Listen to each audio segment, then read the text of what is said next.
lag, so don't. Okay, I think we're live. Hello and welcome to live programming at the More Freedom Foundation. We've got something pretty special for you today. A conversation with a real live journalist, Shabtai Gold, which is distinct from me. I do opinion journalism.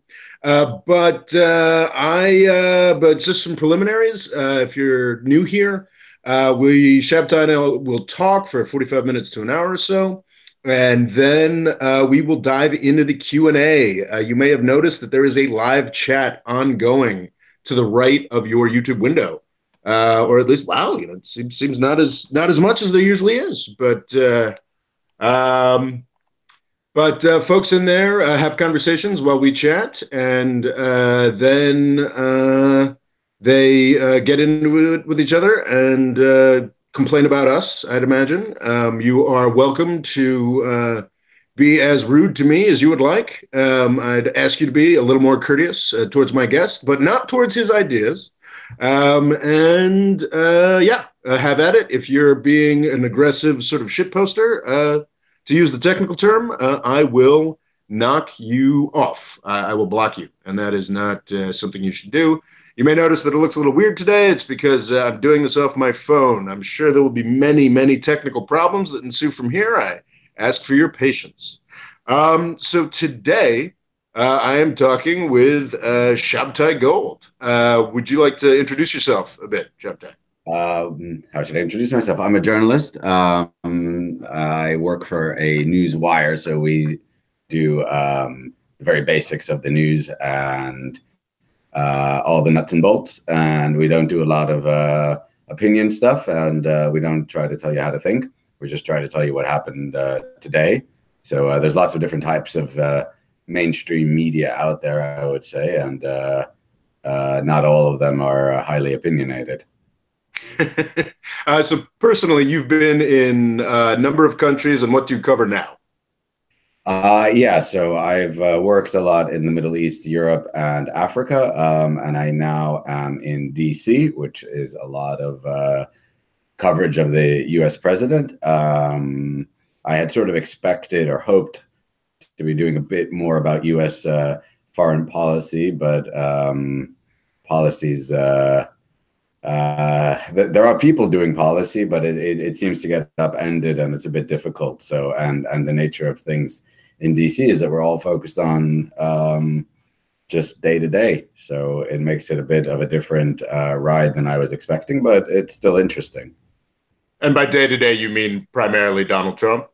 Primarily Donald Trump, and in general the politics, because there seems to be disagreement over so many things that it becomes, the government shut down.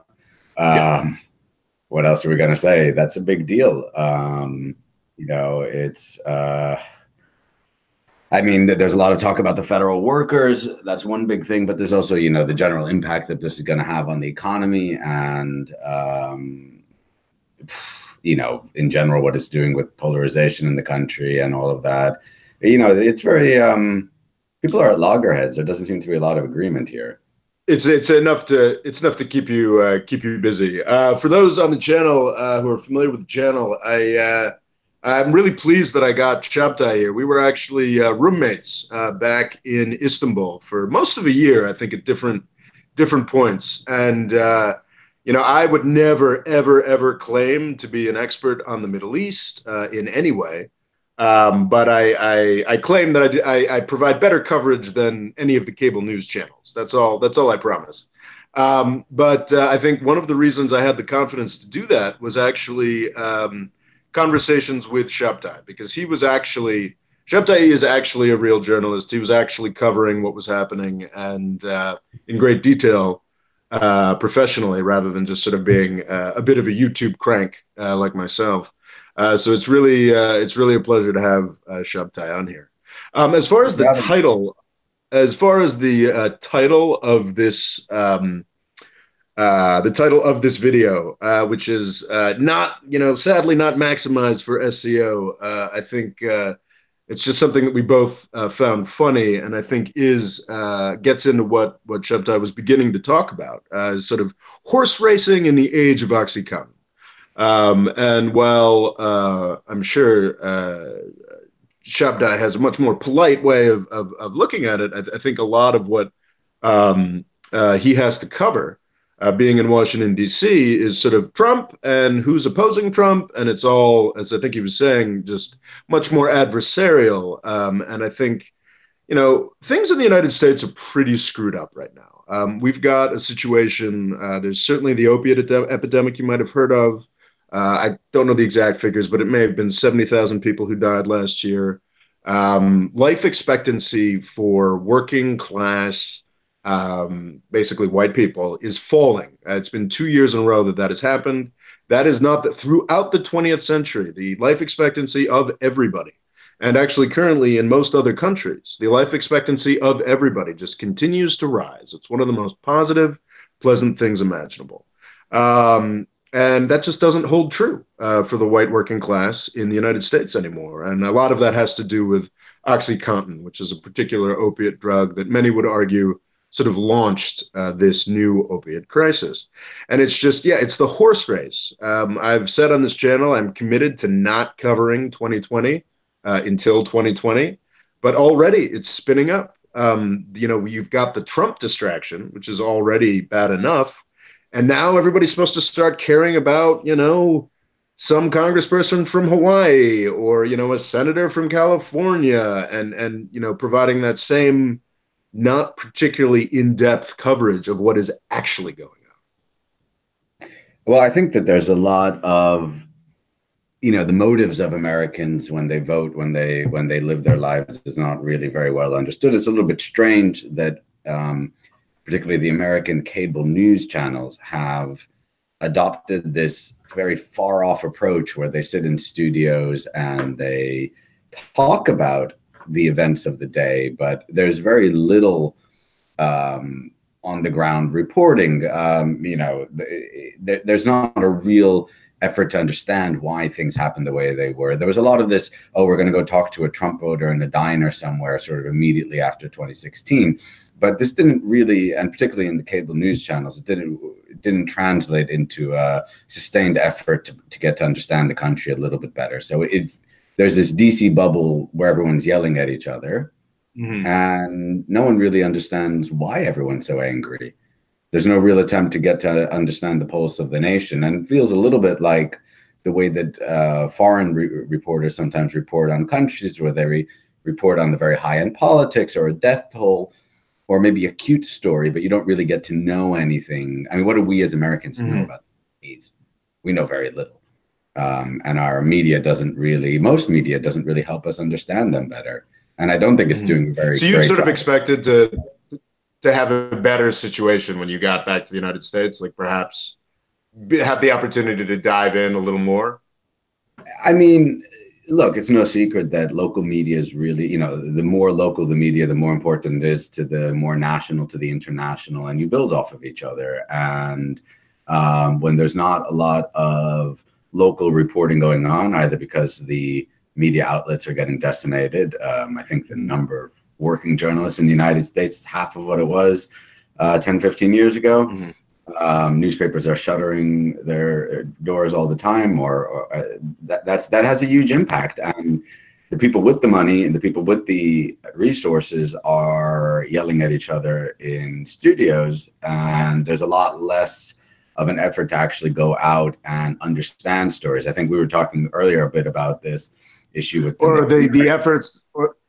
the efforts that you do get to understand things are more like just the Selena Zitos of the world, the sort of, I have a sort of standard approach to this, and probably a standard way of building stories and getting things that may or may not actually have much to do with reality, quite possibly. But it's sort of a formula that people observe, and that they observe that others follow that formula, and it just sort of becomes repetitive. Everyone's sort of covering the same story.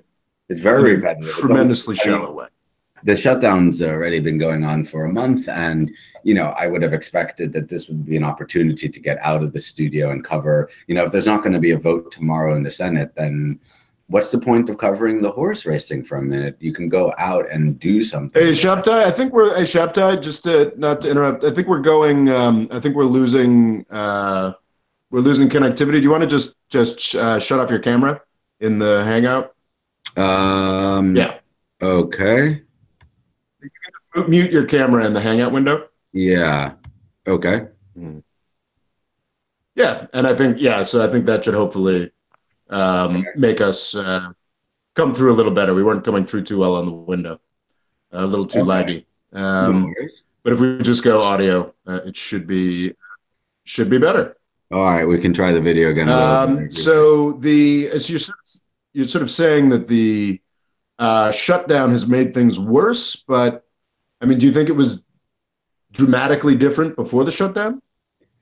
No, but it's a lost opportunity in the sense that, with things at a stalemate, people could go out and actually cover things a little bit more, take those same resources.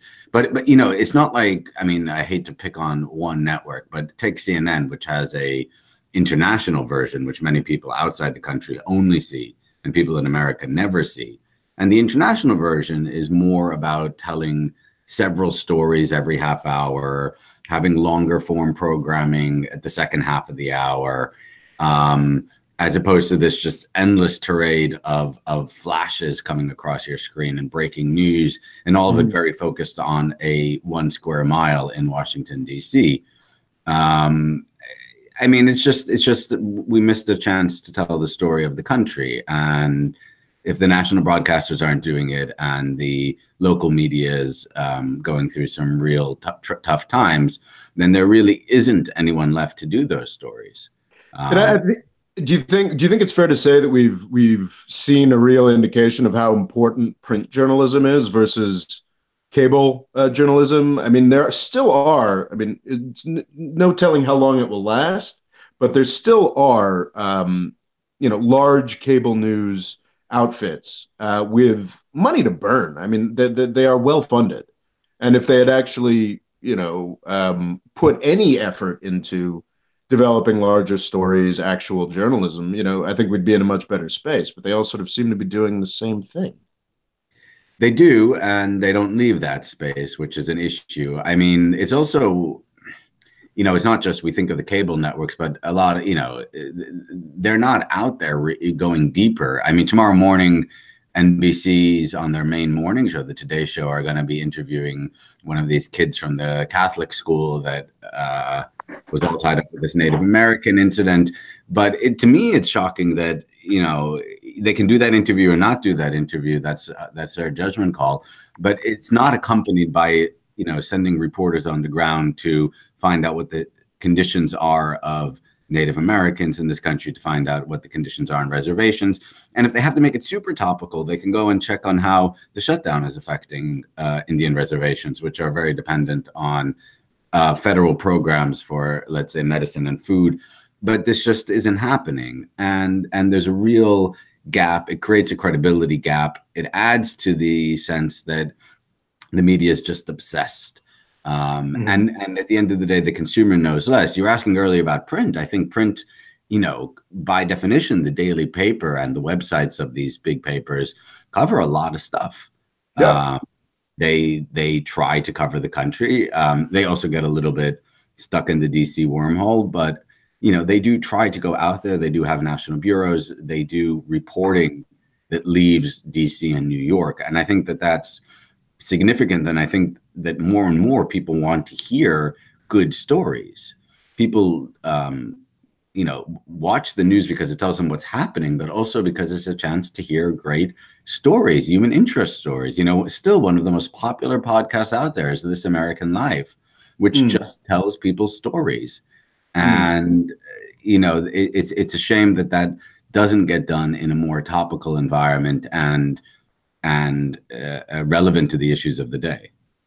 It's funny because for years, I think we can remember growing up, like local news was always seen as this sort of crappy, terrible thing. And when actually, suppose now in the age of Sinclair media, more and more of it is getting Sinclair Media is a very large conglomerate that's been buying up local news TV stations that is perceived to be harboring a agenda similar to the Republican Party and Fox News and sort of forcing uniformity. But local news traditionally was always sort of this, oh God, it's, whatever murder and like some boring crap. It's sort of, supposed to be this sort of embarrassing stepping stone to the real news. But man, like, I think I found myself at a gym recently and I was like, honestly, like the local news is more interesting and more relevant to my interests than CNN or Fox News right now. Well, it's telling you what happened in your city that day. And they do have reporters who are going out and trying to figure all that stuff out. And it might not be super hard hitting and it may not bring down governments, although sometimes they do, uncover corruption at City Hall or at a state legislature, which is super important. But yeah, I mean, at least they see the news still as a half hour, an hour slot that you have to fill with a continuum of stories. Mm-hmm. So it moves from one story to the next, as opposed to just sitting there and talking endlessly for 3 or 4 hours about a leak from a certain investigation or about some horse race. Yeah, and it's just amazing how little you can learn in like I mean, the most time I've ever spent watching one of these channels recently is in a half hour, 45-minute workout on an elliptical. And it's amazing how little you learn in 45 minutes of watching CNN or Fox News. You know that there's a lot of back and forth about Mueller. You know that there's a lot of back and forth about all sorts of different issues. It's not really clear to us, for example. I mean, for example, there has to be some connection between events of the day and the news on many stories. It's hard to sell it otherwise. But there's no question now in 2019, for example, about how Obamacare, the Affordable Care Act that was passed and went into effect already more than 4 years ago, how is that actually playing out? And now we're talking about candidates for 2020 within the Democratic Party. There seems to be an almost near consensus amongst at least those who've declared for Medicare for all, and all these overhauls of the healthcare system. But there's no deeper analysis connected to that about how the first major healthcare reform went and how is it going and how has it played out and how has that made a difference to American life? I mean, it's interesting because there's just I do agree there may be an appetite for sort of human interest stories. That there just doesn't seem to be much of an appetite for complexity, and complexity is so high and just getting higher all the time. And I feel like maybe back before Craigslist, maybe back before the sort of large scale destruction of the media industry through lack of a business model, maybe back before then, we had some hope of reckoning with the complexity of things like Obamacare or defense policy or tax policy or really any number of policies. But I don't really see where. I don't even really necessarily see how we're supposed to learn more about that stuff. And more we're just sort of being reduced to press releases from the relevant agencies. Or leaks, which is how a lot of the media, I mean, that's the way, I mean, that's fair enough. There has to be some level of leaking. That's fair. But I mean, I do think though that there is an interest in human stories as we see the proliferation of podcasting, which is an amazing, it may not be super profitable yet for many people. Some people are making money, but in terms of just what people are interested in, people are willing to sit down for an hour and listen to some less than stellar in terms of the professionalism or the editing podcasts of many people who have large followings and get millions of listens or views for their programs, which are completely disconnected. And they can talk about whatever they want. They bring on interesting people, do different types of interviews. It's a little bit more rough, and it maybe lacks some of the fact checking and editorial oversight that is very important for news to be credible. I mean, I mean, Shabtai, I of course would know nothing about doing a free-form conversation without much fact checking and low production values. And yet there's an audience for it, but you will get called out if you say something completely ridiculous. One of your subscribers will quickly point it out to you. They will, and they will, and gleefully. And I think that there's a certain public good that takes place in that front. I think the outrage culture and people, losing their minds over small mistakes is a bit much. But there definitely is an appetite for stories and for people hearing more than what they hear on the news. Otherwise, these topical podcasts wouldn't exist. Yeah, I mean, it's interesting. More and more people have been just sort of pushing me towards Joe Rogan recently, and I think I know essentially nothing about him. I've watched only small clips. Because I don't, I mean, I think my understanding is there's sort of like 3-hour podcasts or something like that, which is amazing. Yeah, and they do occasionally. What I've seen, I mean, they sort of. There was a great gotcha moment that I just retweeted where I don't even know how to pronounce it, Bari Weiss, she's a New York Times correspondent, sort of on one of those long free-form 3-hour conversations, just sort of delivered the typical talking points on Tulsi Gabbard, one of I believe a representative from Hawaii who had the temerity to speak with Assad and is sort of now seen, she calls her a toady, and Joe Rogan's like, oh, what does that mean? And she's got really bad policies. Like what? And it was very interesting to sort of see something like that. So I have nowhere near enough experience of Joe Rogan to speak one way or the other. It is very interesting that he gets a lot of views and a lot of people watch that stuff, and he manages to get very important people on his show. I mean, that whole Elon Musk interview was a big thing.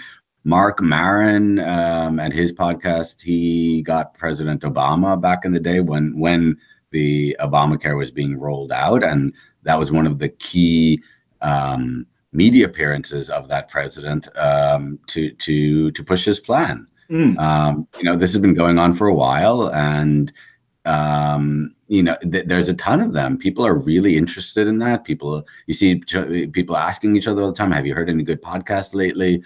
And there's always this interest in more and more. Now, it's not to say that replaces, because of course a lot of shows like Joe Rogan are relying on what the media is reporting, and then they comment on it, or they invite in people who've been made important or through the media. So it's not a replacement, but it does indicate that there's an appetite for more than what people are able to get through their typical environments. And that's fine, because that's the reason technology exists, and people are taking advantage of it, and ideas are going to sprout up in those places because they're more accessible.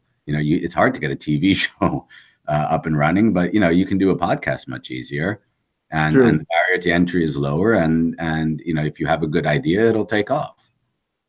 Yeah. So I mean, I'm almost getting the sense that you're sort of cautiously optimistic about things. I'm not, because there's a couple of things that these podcasts, again, they miss. The problem is that they're not still being able to go out there and report and bring back a lot of original content. So there's not a big understanding. We still don't really even understand what the border communities are like, despite the focus being on the wall for months now. And the government's shut down over the wall. And lots of people report on the immigrants who come over the border, and there's reporting on the caravans, and there's a heavy amount of good reporting that focused on, particularly from the New York Times, I would say, that focused on how the Department of Homeland Security was handling these families that they were arresting. And there was local media in Texas that was doing a good job. But the nation still doesn't really understand what these border communities are like. And by the nation, I mean the Northeast or the big cities in California. They don't really know what it's like at the border, or what it's like in states that are along the border. And that's a shame. Yeah. That's huge. And people need to understand what's going on there to really get it. People assume.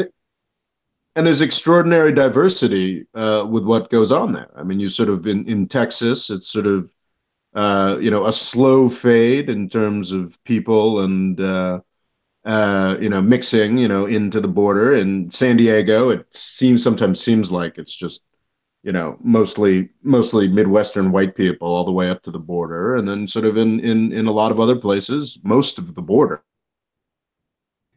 it's not much at all, And yeah, you're absolutely right. I don't know that many could really point to that. No, and it's a bit of a shame because all of these stories in Washington, which are still the news of the day, and it's not that we shouldn't be looking at it, but Mm-hmm. they give us opportunities to talk about a little bit more. But and again, some of the print media do a good job, and some of the local media definitely do a good job. But it's harder and harder, particularly for local print media, to survive, and that's a real concern that I have. In general, that the local print media is at real risk. There are some attempts to do nonprofit startups, and there are some other organizations that are working, and there are some media outlets that have really just managed to pull it together and attract a subscriber base. But it's very hard. It's not what it used to be, and the disruption is huge. And what's even worse is that a lot of these sort of new startup things that were supposed to change everything, be the millennial news, sort of figure it all out, start that new model. It seems like most of them, their model was suck up a lot of venture capital money and hope we figure it out. And I think a lot of them are sort of coming to the tail end.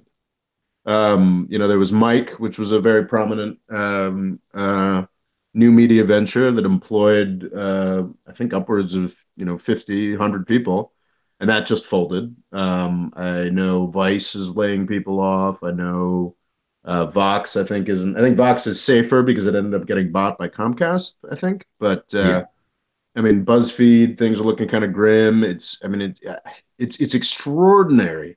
I think we were talking about this, just how reliant we are on those few. I mean, essentially the New York Times and the Washington Post, and I guess to a Who in degree, turn are reliant on for the Washington coverage, they're self-dependent, but for the rest of the country, and I don't think it's a big secret to say most national media needs local media to keep an eye on what's going on. yeah.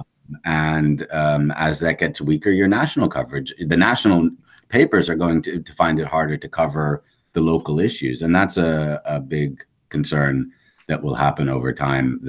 I mean, look, I can give an example from a totally different situation. When I was covering Turkey, and when the Turkish government began to go after a lot of Kurdish media at one point, and you suddenly realize that reports about the conflict in the southeast, the Turkish-Kurdish conflict, just dropped because there was no local media to report it. There were still national media, and Mm-hmm.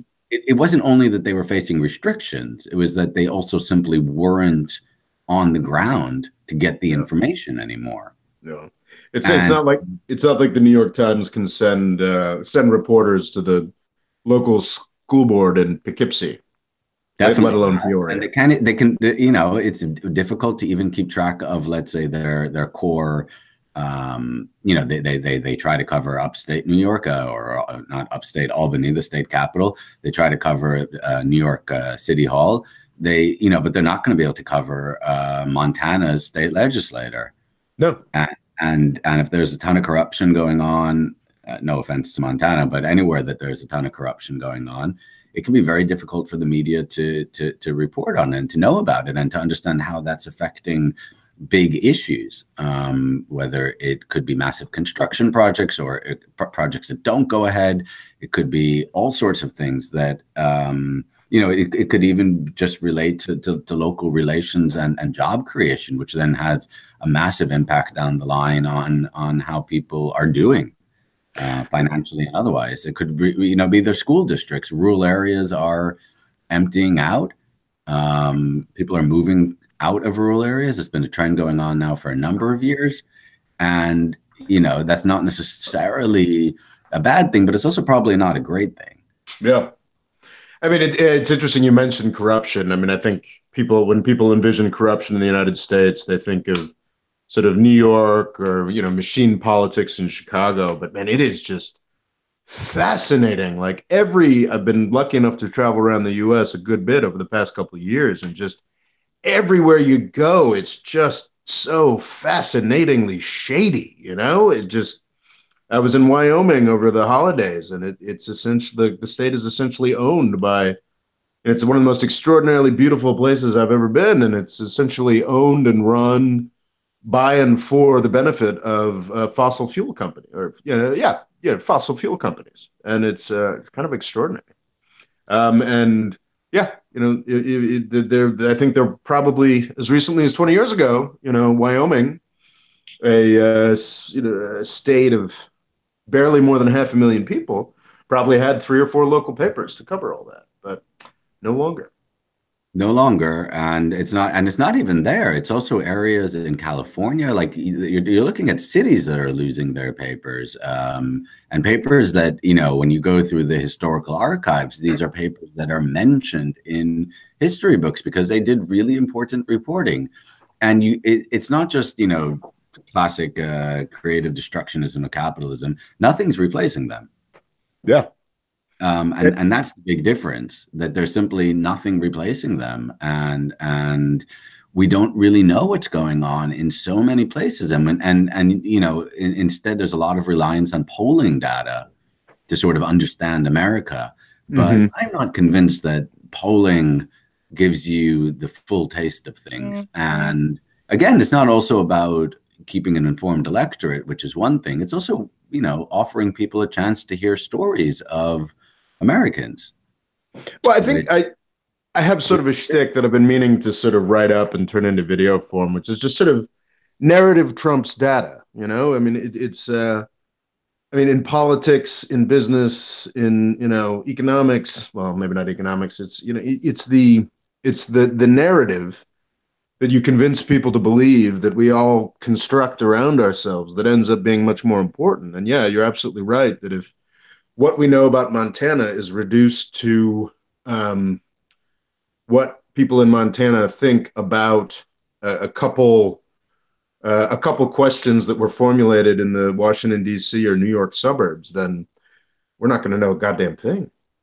We're not going to know a thing, and people get left out, and things get left behind. And it would be good if, for example, TV were to spend a few minutes understanding why people are leaving rural America. Is it really just because of work? Well, why did that happen? Why is there only a handful of cities in the country where people really want to move to because that's where all the jobs are? That's not a good thing to happen. It creates overcrowding. There's lots of pressure on rents. There are downsides to all of this that we just accept. Yeah, I mean, I think that is slightly oversold. I mean, there are cities in every state in the Rust Belt that have sort of figured out how to handle the next step and are becoming places worth going and being. But unless you've got some kind of extreme natural beauty or a university to support it, then yeah, I think you're absolutely right. I mean, on balance. The Federal Reserve, which is not which is generally seen as being an unbiased institution when it comes to putting out data. I mean, they're warning about home ownership rates, and they're saying that, for example, this was a study that came out last week. Student debt and the fact that people are leaving these rural areas in droves are probably the 2 main factors of why home ownership in America is at risk, and why there's less and less of it, and why hundreds of thousands of people are no longer able to get homes. And that's a big impact. And if we only wake up when there's a housing crisis instead of understanding what led up to it beforehand, how we could have mitigated that, then we're already getting into the realm where we're missing out on policy because we don't really know what's going on. But that's not just America. I would say that's in general. It's not like Americans are really aware of, for example, what exactly were we doing in Syria? What are we doing in Syria? What exactly do our troops in Iraq do? I would say that, PBS NewsHour and some of the shows on NPR try to get to that, and they try to get to that more often than others. And they in particular do a good job from American media perspective, from broadcast perspective. But it's no wonder that people find themselves scouring the internet to try to find out what are we actually doing in Syria. Yeah. It's interesting because I'm currently processing, putting together a script on, I think, what seems to be the most uniformly believed narrative about Iraq at this point, especially since Trump tried to bring the troops out of Syria, was that actually what created the Islamic State, what gave, God, not even I can keep the goddamn name straight, but whatever convinced, ISIS to become the Islamic State, this territorial caliphate, it was Obama's fault because he took the troops out of Iraq. And it's difficult to find information about, well, okay, so like what did the troop presence in Iraq that Obama pulled out look like in 2008, 2009, 2010? And also, why did Obama do that? In part, it was because his predecessor, George Bush, had reached a commitment with the Iraqi government. In part because the Iraqis were not really interested in extending the full U.S. stay. But what were we doing there, and what are we doing there right now? And there's a lot of information. And it becomes a talking point. So some people say, we shouldn't leave Syria because you saw what happened when we left Iraq.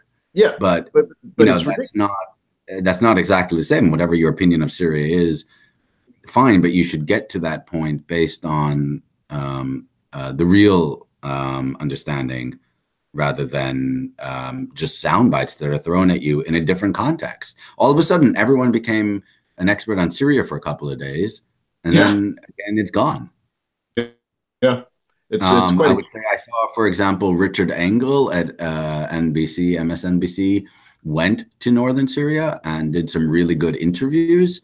I don't know how wide, given the nature of the NBC universe, whether that particular interview ended up on the main news or not. But he interviewed an American general who is serving in northern Syria, saying on the record that there has never been a better indigenous force partnership than what the United States has done with the Kurdish-led forces in Syria, which raises an interesting question, like, so how did that become the thing that we're going to leave first out of all of the wind downs that the American military probably has to do? Or overstretched and all of that. There doesn't seem to be a lot of very deep understanding about what the role was in Syria, how it came about, what our role is in Iraq, and also where else we are in the world. Yeah. I mean, just that the classic on just the complete lack of knowledge is, I don't know, does Lindsey Graham sit on a foreign relations committee or something like that? The famously, war hawk Republican senator. I think regardless, I'd have to double check that, but the committees all shook up after the midterm elections, and I believe that he now has a seat. Yeah, but I mean, so his whole shit has been, being a massive war hawk, and after. We had I think, was it fall of October of 2017, we had four U.S. soldiers die in Niger, and his response was, I had no idea we had soldiers in Niger. And this is the guy who's supposedly the expert advocating for, the U.S. permanent war. We have soldiers all over Africa. AFRICOM is there. We're training troops in the Horn of Africa, working with local forces there. Again, there should be some discussion about that. It's certainly not my place to say whether or not that's a good thing, but it's definitely something that should be discussed because it leads to other issues. Our presence in Syria went largely under the radar. It was a lot of focus on ISIS and bombings, but not so much about what was happening. I mean, again, like the Washington Post sent teams of reporters again and again, as did other newspapers. But it's not as much, considering that we're now talking, and the president's openly talking about major paradigm shifts. the president openly wants to change the way America does business around the world and certain key things. We're renegotiating with the South Koreans in a fairly stable situation. There was this big fight in the Gulf between the Saudis and the Qataris, and the United States has 10,000 plus troops in Qatar. The idea, it somehow got sold that by pulling 2,000 troops out of Syria, we were winding down in the Middle East. We're winding down globally. And I was, in shock. I was like, do you think 2,000 troops? That's a fifth of what we have in Qatar. It's almost nothing. Yeah. Well, but I do think that, frankly, and I know that we were never going to get, special forces are going to continue operating in Syria, until and possibly beyond the SDF making a deal with Assad. But I actually do think that just getting those regular troops, getting that Marine Expeditionary Unit out of Syria and no longer maintaining bases does remove a potentially huge flashpoint. I think that the sort of whip to U.S. war with Iran was, a couple hundred Marines getting bombed by a stray missile from Assad or Hezbollah. So I'm actually very happy if this actually happens. I am very happy to get those. But the debate then should be the real debate, and it should be real informed people. And I think that's one of the other things that happens is that you have a panel on any one of these 24-hour channels or other networks, and it's the same pundits talking about any subject, from healthcare to Syria to the North Korean nuclear issues to any other, to the border. It's the same group of people, more or less, who are consistent, regular contributors to these programs.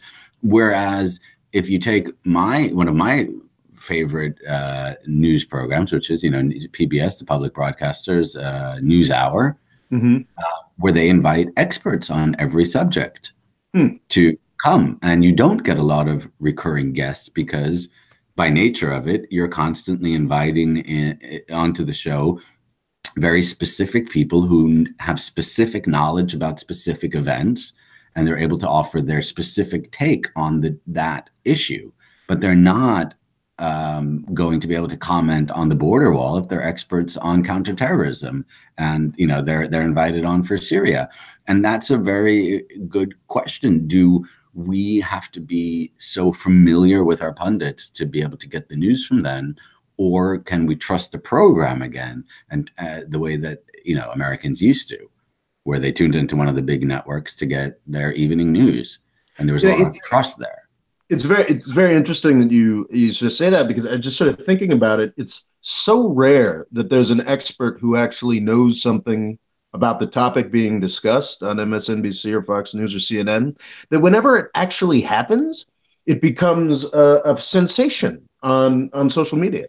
I think it was, now I know you're not as whole hog as I am for the interpretation that basically the United States created the war in Syria and is more to blame than anybody else. But I think MSNBC's Morning Joe had, I want to say, Jeffrey Sachs on, who's sort of a public intellectual of some standing. I can't quite recall why, but they had him on, and they were sort of doing the standard discussion of Syria with a couple retired, admirals or generals, and a bunch of sort of standard intelligence community freaks. We're basically saying, oh no, we can't leave. ISIS could come back, or this, that, and the other thing.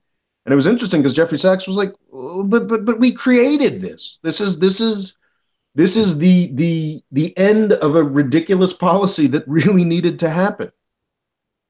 Something needed to happen, because the policy just kept morphing into, we're just going to do some airstrikes, so we're going to spend some special forces and some forward operating forces. And all of a sudden, John Bolton came up with, we're there to counter Iran, which was a great metastasis of this situation that the president clearly was not happy with. The president kept repeating he wasn't happy with it. And everyone just kept saying, nah, he'll be fine with it. Yeah. We'll just keep changing. But what's kind of interesting is, like, the way that that Bolton thing was pitched was that it's this sort of new innovation, but that's what we've been doing the entire time. I mean, that's always been our main goal in Syria. It's just that Bolton had the lack of etiquette to lay it out. But also to set us up on an endless mission that had goals that would be very difficult to achieve, and that's something that I think, again, that's why we need good, healthy debate and good ideas that are going to be talked about in the public sphere in a way that's comprehensible, because people need to be aware that the U.S. military power can only achieve so much. Is this operation that we're going to do something that the goals can be obtained through the use of military power? Do we have sufficient diplomatic power to back it up? I mean, I think one of the very undiscussed issues, for example, in Syria is, again, what everyone thinks about the whole situation. But, the United States did carry out a very large bombing campaign to take Raqqa away from Islamic State, and that left a lot of damage. There's no real U.S. program for reconstruction. Some of that's intentional. Some of that they tried to push off on the Saudis and the Gulfies to pay for. But the bottom line is that, there's still tons of rubble just sitting around Raqqa that hasn't even been moved, and a lot of the city hasn't been rebuilt. And again, I refer to some Washington Post articles on this, as well as some articles more so in the European press, Der Spiegel and others, who just point out how they bombed the place and they defeated Islamic State in Raqqa, but they left behind a huge problem that we never, when you start bombing, it seems like it would be a good idea to think about the day after. That's and never. In this case, it's multiple levels, because on the one hand, they didn't really think about what they were going to do for reconstruction. They swore they're not going to do nation building. But it turns out now that the Americans are just going to leave without really any plan, certainly not for the reconstruction, and they may leave without any plan at all. But isn't I mean, it seems likely to me at this point, and obviously it gets less likely or more likely depending on whatever Pompeo or Bolton or some other jackass decides to say that day. But it just seems to me that the end game is almost certainly the SDF coming to some kind of accommodation with Assad.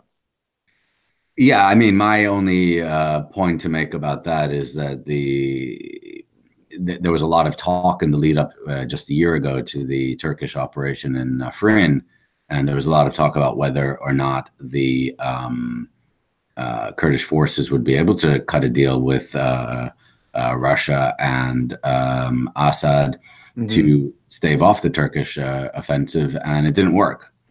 Well, sure. Ahead and well, sure, but it's now kind of it's now a very different calculus, because also the SDF has the example of what happened to Afrin in front of them. And so does Assad, in the sense that he realizes that, he will not recover that territory if it goes to Turkey. I mean, everyone sort of learned from that. But the question is also, are the sides so far apart that even with recognizing the pitfalls, they can't avoid them? It's not a done deal. Let's say that the SDF and Assad can come to terms fully, and whether Russia would then give that area protection. And even if, let's say, that all goes to plan and that there isn't another war in an area that's not experiencing war right now, and let's say Turkish military offensive can be held off, or any military offensive can be held off, what do you do about reconstruction? In general, that's a huge question about Syria. Like we have a lot of sanctions on Syria. There's not a lot of understanding of how much those sanctions are hitting the regime, and how much of that is affecting ordinary Syrians. Well, I think we've learned through sanctions over the over the past couple decades that they have, I think, pretty much universally failed to take down regimes. And the way that it works is that the regimes are in charge of how the resources get allocated, and it's the people that suffer, and the regimes that actually in some cases just end up with another propaganda point. Yeah, and yet we're doing a full sanctions push against Iran right now as well, which is really something that's not very well discussed at all. Yeah. I mean, Or and these are big issues because suddenly these things blow up, and then presidents and Congress have to take big decisions, and it all comes out of nowhere. And I mean, in general, Congress for many years wasn't very keen to take up a lot of issues. They were preferring not to. yeah, and it's extraordinary. They're just perfectly happy to sign over all responsibility and yeah, just focus on doing their fundraising calls. Yeah, and that's a concern because then people aren't really, then it only becomes a hammer with which to hit people over the head with, did you support that enough? Did you not support that enough? But we should know what the military is doing. We should know what the policy objectives are. And, people don't have to be super informed, but, even on a day where 4 Americans were killed in Syria, very few jumped on that opportunity to sort of go through what exactly America's doing in Syria. Mm-hmm. And the Mueller probe is really important, and that might affect the presidency and all of that. But there's a lot of other stuff that's happening in the meantime, and I'm not convinced that people aren't interested in hearing about that. I agree. I agree. So there's a question from the comments that I think is definitely worth discussing, and I'd love to get your take on it. Sort of, is there a buildup towards a war with Iran? That's asked by AS. Is there a buildup towards a war with Iran? It depends what you mean by buildup. I mean, the American government is certainly applying a maximum pressure campaign on Iran, and that's in itself, I mean, an escalation. The withdrawal from the nuclear deal is a big deal. The reimposition of sanctions now is a big deal. To say that the United States government is angling towards a hot war with Iran is a bit much, but there's definitely a lot of. One of the things, and this was something hopeful that I heard on a podcast a number of months back. I'm sort of embarrassed to say which one, but it's sort of like, in order to really go to war with Iran, it has to be sold to the U.S. people, and I think while there's certainly a range of sort of policy entrepreneurs who are working really, really hard, from the Foundation for Defense of Democracies to, I mean, sometimes it seems like CNN, some certain columnists at Bloomberg I can think of. Well, it certainly seems like a lot of people are working very, very hard to construct that that rationale. I kind of wonder if they're actually able to successfully sell it, and that's one of the reasons why I was happy to see the regular troops. I am happy to see the regular troops leave Syria. Is like, that was, I think, what would have done it for them. That's what would have given them the ability. Right. I mean, there's always a chance that an escalation in Syria would lead to who knows where, and that was one of the concerns of the Obama administration back in the day, that there would be escalations with Russia, whether diplomatic or otherwise, and that's a whole debate unto itself. I'm not personally convinced that the United States government at the moment is angling for a war with Iran, but it's definitely, there's a target on Iran, and that's said openly by Mike Pompeo, the Secretary of State, and a lot of other people, that they are going to apply this pressure in the way that they can, and they're looking to either weaken the regime or to get it to fall. Or to get it to substantially change its behavior to the point that it no longer looks like the Islamic Republic. But that's different than war. Yeah, I mean, yeah. I mean, the same way that we've basically concluded, and this is maybe a bit of an opinion, but I'm of the opinion that the United States has basically decided that it's not going to go to war with North Korea over its nuclear arsenal. Yeah, I think we've accepted de facto that that North Korea is a nuclear power of some sort. Yeah, and and now we have to deal with it as such. So as tough as things would get, there's not really a desire to go to war with North Korea. No, and I think but I think that's also because I think North Korea is kind of a holdover, and there's no real ideological hook for it.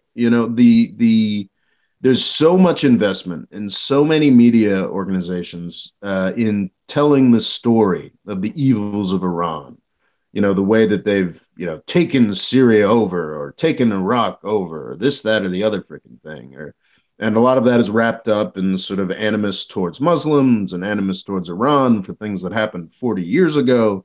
Whereas with North Korea, it's just so distant and it's so weird, and it's great for riling everybody up and getting kind of scared for 2 week periods of time, but it's just I don't think there's no real. I mean, there is another country with nuclear weapons, which in itself is perhaps it's a failure of the anti-proliferation regime.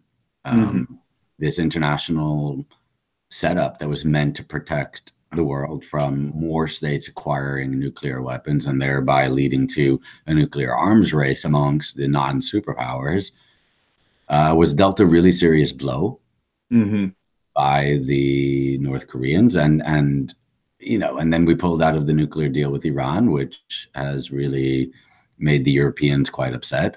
Yeah.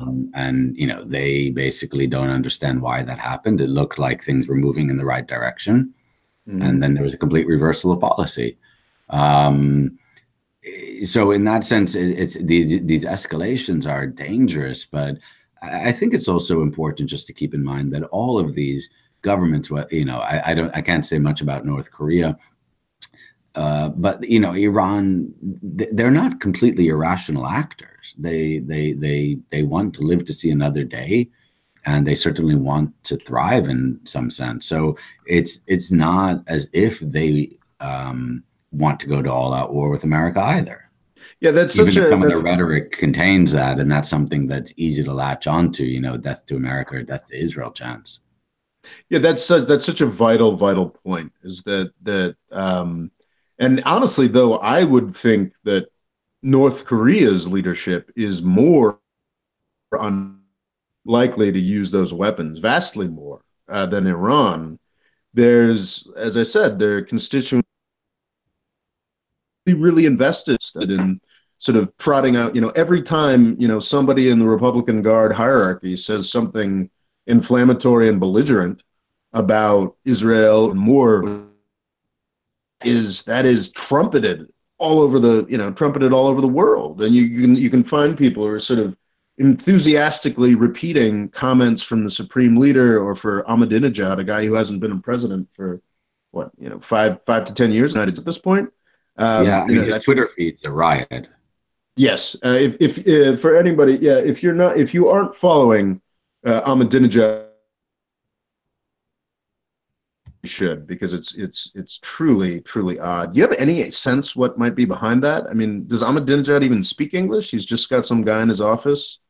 He does speak a little bit of English, but not fluently. So he's either much better writer than he is speaker, or he's getting a little bit of help. But there are the Iranian system. Yeah. Shabtai, we lost you. I'm here. Okay, sorry. You were saying the Iranian system has competing interests within it. So you have, for example, different conservative branches, different reformist branches, and it seems that Ahmadinejad is in dispute with the elites of the clerical hierarchy, and some of this seems to stem from that, and perhaps a rebranding of his image. But and for those who aren't aware, what Ahmadinejad, for those who aren't aware, what Ahmadinejad is doing. Sorry, oh dear. Shabtai, you still there? I am. Because it appears that we may have lost. Oh dear. Yeah, I can hear you. Yeah. Oh no. Okay. No. Wait. I think we're back. I hope we're back. Okay, so for those who, if we might have gotten lost, we're talking about the extraordinary Twitter feed of Mahmoud Ahmadinejad, who was a incendiary president of Iran. Gosh, when I'm not sure, It was five to the 10. first decade of the 2000s, yeah, the aughts. Yeah, and I mean, I remember watching SNL scripts about SNL sketches about Ahmadinejad. He was sort of famously a bit nutso and intimidating and scary, but now he's got a Twitter feed where he regularly comments on U.S. popular culture, and amusingly for me, who went to the University of Michigan, weighed in on the University of Michigan State football game He this follows past that fall. religiously. What's that? He follows Michigan State religiously. It's a little funny. It's extraordinary. So it's just this one of these weird things that I think gets to the fact that Iran is a much more diverse place than we give it credit for, whereas North Korea actually is a crazy place with nuclear weapons run largely according to the whims of a single madman. Though I suppose that's probably overemphasized too. There's a military clique, it seems, but it's not really clear. And there's certainly no, let's put it this way, former leaders are not on Twitter. And Yeah. you don't get these debates that you do get in Iran. I thought that, for example, PBS did a great documentary where they took the New York Times correspondent in Tehran, who's a Dutch citizen, and they just followed him around. They did a story about his life in a 3-hour, two-part documentary that really gave a lot of insights into Iranian life. Just one of the funnier things was about people getting tinted windows on their car because they feel that at least gives them privacy while they're outdoors. And there are ways around it in the sense that you can kind of be outside and get away with a few things if you're in a car with tinted windows. So the whole secondary industry around that. And, it's just these little anecdotes that popped out in the, so for example, women could let down their hair, literally, if they had the tinted windows. And these are really important stories that come together. And I think that there's a huge interest in that. And I think that they're very well produced. And I don't think it has to be for only a so-called elite audience. I think there's ways to do this that it doesn't have to be a 3-hour movie, but it would be great to get more knowledge of how different people work, what makes them tick. Yeah, and it's just another thing that we're losing with the loss of competent media. I mean, when I first took up my first job in journalism, I remember I was in Jerusalem and the big press building there, and it was just as they were starting to close, and everyone was saying, oh yeah, that used to be the office of the Boston Globe, and that used to be the office of the Mercury, Sun, all these different papers in the United States that actually had foreign bureaus. And what was interesting to me was that the Europeans stayed. All of the Europeans in those offices remained. It was the Americans who really just shuttered one after the other very quickly. Sorry, can you? I think we were breaking up a little bit there. You could say it was who shuttered very quickly. Where? The Americans in let's say from 2006 onward, the American media was forced to shutter their foreign bureaus, whereas a lot of the European papers didn't.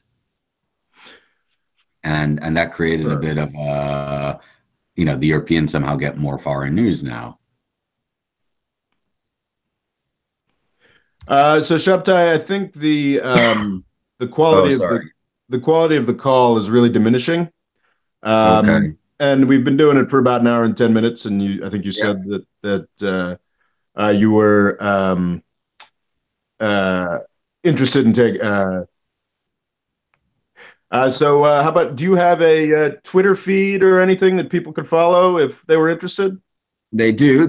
I'll post it in your little chat here. But my name is Shabtai Gold, and I tweet under my name. Velvet Art is the Twitter handle, and I try just to not be too into it. I don't take it too seriously. It's just Twitter.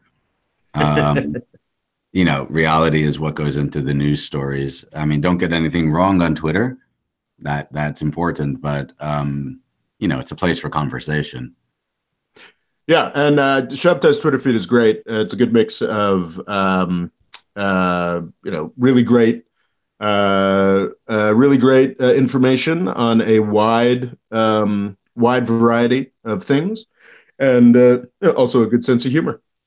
So I'd Thank you. recommend it highly. I'd also Shabtai has a pretty Googleable name, and you should be able to find his reporting if you should you be interested. And I'd like to thank Shabtai for taking the time to do this, and Thanks for I'll having hang me on. out and answer any questions there might be for a while.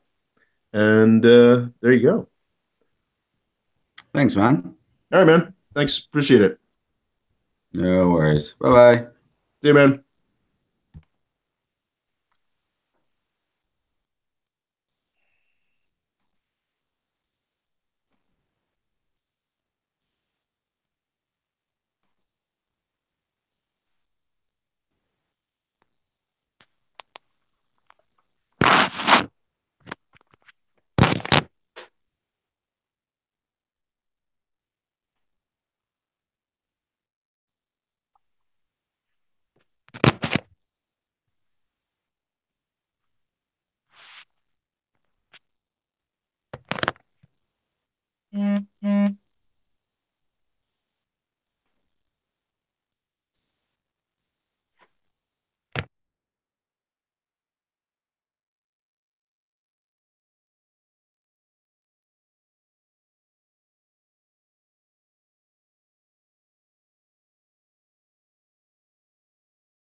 Hello.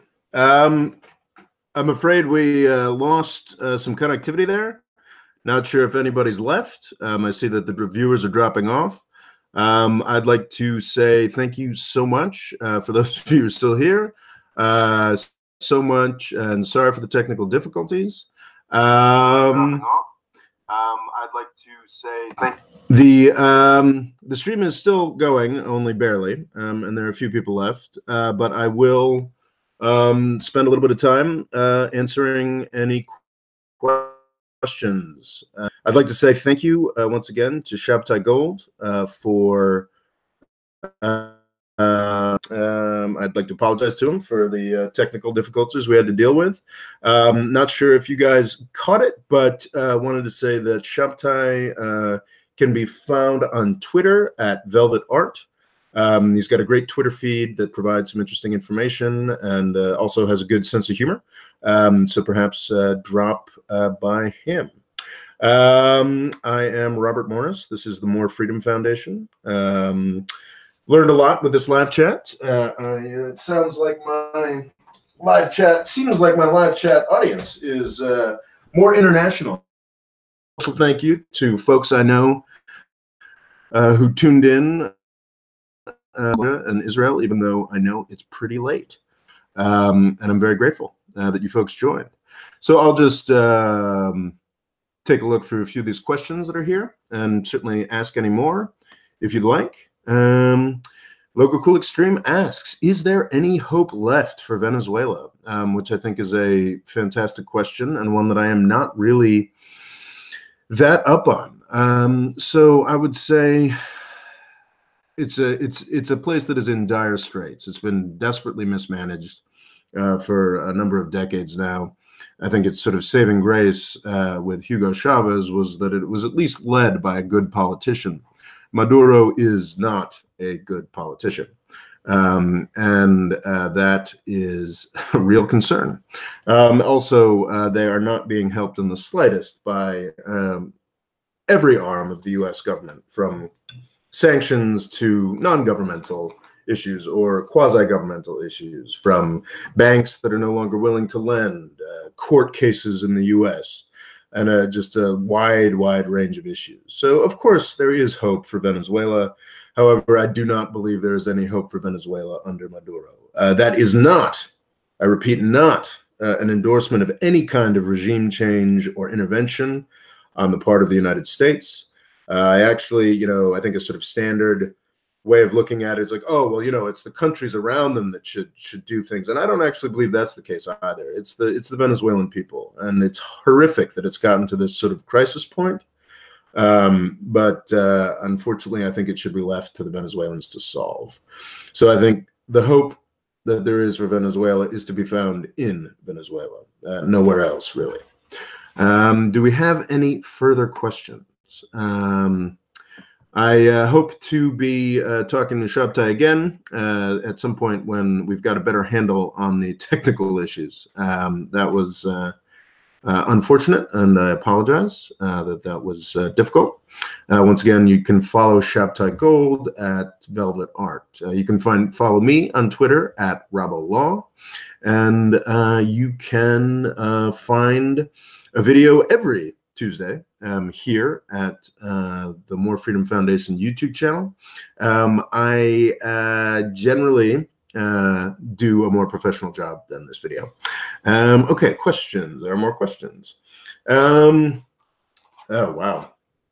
Mohammed Hossein Mohammad Zada asks, what do you think is going to happen to Iran? That is a fantastic question. It seems like, as we were talking about earlier, there's a maximum pressure policy that's being applied to Iran, by the United States government. And there have been confident predictions for quite some time that we would be taking all kinds of very serious steps, and that, the mad mullahs of Tehran were going to fall tomorrow. And that's simply continued to not be the case, to put it plainly. They're still there. The suffering of the Iranian people is escalating in pretty horrific ways, thanks to not just U.S. sanctions, but probably primarily U.S. sanctions. And things are just sort of getting worse and worse. Unfortunately, when this happens, it's not like people get more friendly to the United States. And the Iranian theocracy hasn't demonstrated many capabilities, but it has very firmly demonstrated the capability to make things irritating for the United States. It's this sort of history of picking at each other that's continuing, and it's pretty horrific and sad. But I think maximum pressure from the United States makes it more likely that the Iranian theocracy persists. Now, I sort of tend to take the side of all Iranians over the U.S. government on this. But that is not to say that I would not be ecstatic if the Iranian theocracy were to fall tomorrow. That'd be great. As I said, that's been confidently predicted for a couple of years now, and has not happened. Nor do I think it is likely, as long as this maximum pressure approach continues. Back in 2009, the Iranian theocracy faced what I would guess was its largest challenge since the 1980s. Back in 2009, the Green Revolution And people sort of talk a lot about how, you know, Obama didn't serve the Green Revolution as much as he could. You know, they didn't go after him the way they ought to have, or, you know, this, that, or the other thing. But honestly, the only reason I believe that one of the, not the only reason, but when I believe like one of the necessary conditions for something like the Green Revolution to happen was Obama sort of officially, at that point in rhetoric only, backing off the Iranian regime. Because when the U.S. backs off, and when the U.S. is not constantly threatening Iran and invading its neighbors, then there's no real justification for the Iranian theocracy. So it's this, I think John Coombs, who used to come on this channel a lot, talked about that in great detail. It's like, if the policy of hardliners, if you're not pointing out that the policy of hardliners in Iran and the US just feeds into each other and supports each other. That's a very sad thing. So, okay, what do you think is going to happen to Iran? I think I answered that one. Local Cool Extreme asks, what are the chances that Bolsonaro will launch an invasion towards Venezuela to enact regime change? I think that is an interesting and terrifying prospect. However, and this is, please keep in mind, this comes from the basis of absolutely no knowledge of Brazil, the Brazilian military, and very limited knowledge of Brazilian politics, just sort of surfing Twitter. But I would be surprised if the Brazilian military had extensive capabilities that would make it plausible that they would invade Venezuela. I'm embarrassed to admit, I don't have a map in front of me, but I'm fairly confident that Brazil shares a border with Venezuela, but I do think there's a rainforest in the middle. And just the logistics of a state-to-state on state war in Venezuela, were that to happen, between Brazil and Venezuela, that would be horrifying if that were to happen. But it's just hard for me to imagine. And many things happen that we can't imagine, but I just don't know that Brazil has the capacity to undertake a war like that.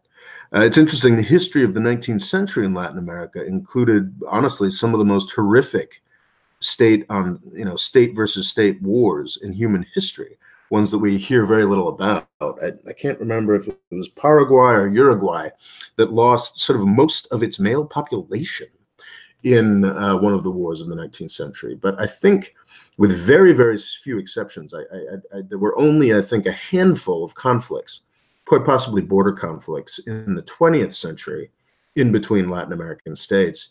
And I think that we're so oriented, the politics are so oriented and around the expectation in Latin America that the United States would sort of quash any attempt to revise borders.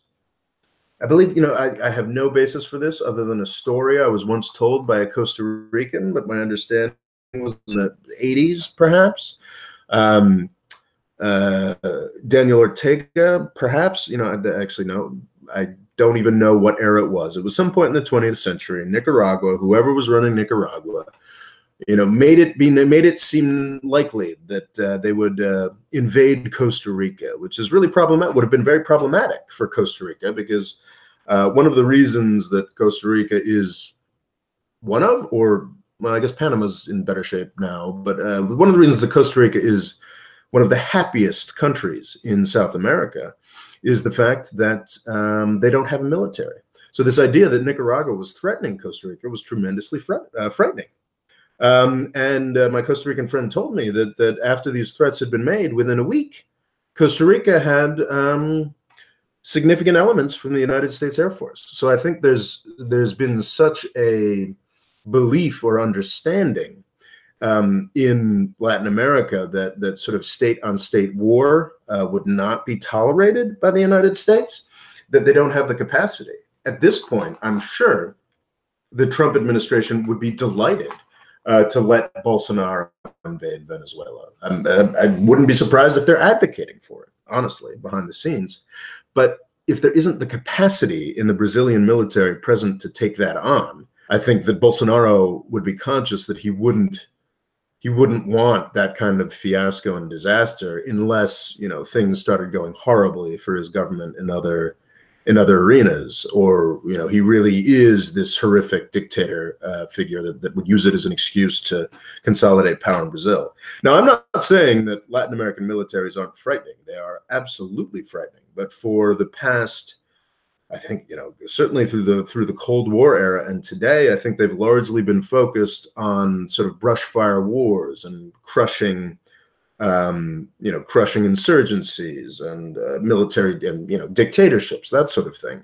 So while I'm sure Brazil has got, you know, an appropriate complement of fighter jets and the Navy and special forces and, you know, whatever tanks and whatever would be nominally necessary to invade Venezuela, I don't think they've got the capacity to actually use those, or rather, if they did use all of those in an attempt to invade Venezuela, it would get very horrific very quickly for the Venezuelan people, for the Brazilian soldiers. And I just don't think, I think Bolsonaro is almost certainly a terrible, terrible human being, and you know, certainly willing to do anything to advance his power, but as is the case for almost all politicians. I haven't done a lot of direct reading on Bolsonaro. While I think those are all the case, I think an invasion of Venezuela would be too risky and too potentially catastrophic for Bolsonaro to undertake it at this point. Though, you know, if the US government was like, yeah, go do it, and we'll provide you all kinds of intelligence support and, you know, help you buy our weapons, because gosh knows, I'm sure the Trump administration would love to sell all the bombs and missiles that Bolsonaro would need to invade Venezuela. I think that would be too risky for him. So that's my guess. Local Cool Extreme asks, why do all presidents become mundane disappointments after taking office and incapable of enacting the reforms they want? I think that's a very sweeping statement. I think that it would be inaccurate to say that presidents are incapable of enacting the reforms you want. Trump got some tax cuts done, and he's a big, loud, nasty racist, which is sort of what he promised. That's all he's capable of. Obama did, as I've talked about before, you know, Obama's foreign policy was pretty gosh darn horrific. There's a video I have called Obama's Noble Failure, but the Iran deal was something that would not have happened if somebody else had been elected. Hillary Clinton wouldn't have done an Iran deal. Certainly no Republican would do an Iran deal, as we've learned. Though I have some small hopes that Trump could just sort of do it for a quick win. But anyway, that's a different question. So yeah, but of course, all presidents are disappointing. And that's, I think, a bonus. That's a benefit of our system. You know, our system is not organized around monarchs, you know, handing out goodies to the people. And I think there are a lot of people, supporters of presidents, who get disillusioned, a lot of people in media who really endorse this idea of outsized expectations for a given president or a given, for a given president. And I think that's unwise by nature of the system of the United States. And I think any functioning representative democracy, presidents should not be able to get in there and do absolutely everything they promised. If you look at folks who managed to change the United States the most, presidents like Woodrow Wilson or FDR, Franklin Delano Roosevelt, it was extreme pain and crisis and hardship that gave them the opportunity to make changes to the U.S. system. And that's certainly not something we should wish for. In a normal peacetime, non-Great Depression frame or context, we should expect presidents to be ineffective. That's what our system, I think, guarantees. That's a system that's working appropriately. So yeah, Stefan has replied to Logo Cool Extreme to say, to answer his question, it's the political establishment. And that's not a bad thing necessarily.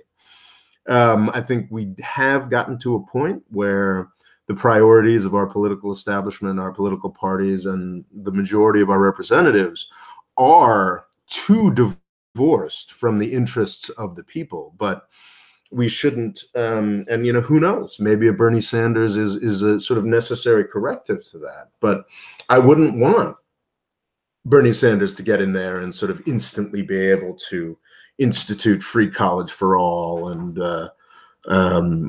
whatever else he's interested in. There should be give and take in the system, and who knows? Maybe it is time for a serious leftist in there to jar the system. But that serious leftist would not be able to accomplish his full program, nor would I want him to.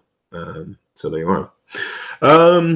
Local Cool Extreme asks, can Turkey still be called a legitimate democracy? What are the chances of regime change in Turkey? Jesus. Regime change in Turkey should be left to the Turkish people and Turkish elections, for sure, no question. I think Erdogan will eventually no longer be in power. That is certain. The question, of course, is the timeline upon which that happens.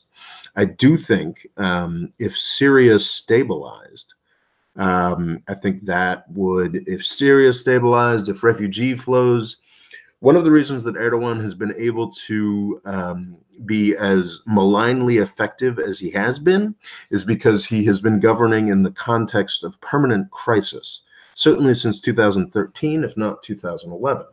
So I think if Syria were to stabilize, I think he would have a lot less leeway to be as repressive as he has been.